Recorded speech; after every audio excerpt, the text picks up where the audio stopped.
Naghugasan ng bigas, kamatis, bawang, luya, saka sibuyas. Lagyan natin dyan sa lahat.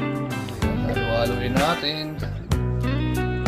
Lagyan natin dyan. Kaya natin siyang magkulo. Lagyan natin ng konting paminta kung pwede. Lagyan kung gusto nyo lang lagyan. Ako nilalagyan ko ng paminta, konti lang.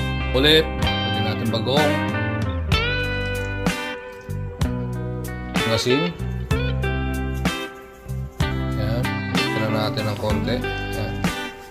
Konting madami. Takpan natin. Yan natin kumulo. Basta na natin. Okay, kumukulo na siya mga idol. So ilagay na natin yung ating sitaw. Yan. Sitaw natin. Ilagay na natin lahat. Ano? Yan. Kumuko na paraming sabaw natin. Pero okay lang yan. Mamaya magaan yan.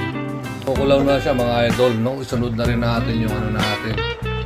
Sunod na rin natin tong ating king mushroom. King mushroom oyster, no? Para maluto. Nakabili kami ng frozen na malunggay, saluyot, saka kalabasa. So, kung may makita kayong fresh sa lugar ninyo, mas maganda. Ito kasi frozen to, kaya ayan. Ilagay na rin natin siya rito mga idol. Ayan. So, yan, nilagay na natin lahat. Ilagay natin ng konti para maluto yung sitaw. Ayan. Mga idol, meron kami na vlogs na okra, isama na rin natin para di masarap. O, lagay na rin natin dyan kasi para gulay rin yan, no? Halo-halo na natin dyan para hindi masayang ang ating mga gulay, naluto na rin, no? Put na po yung okra na yan, so yan, para masama.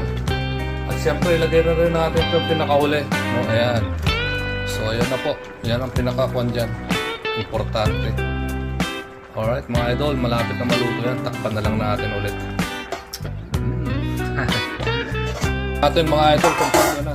Kumukulo na kanina pa yan. So, yan po. Kailangan natin siyang mapalambot ng medyo crunchy. Lakas ang usok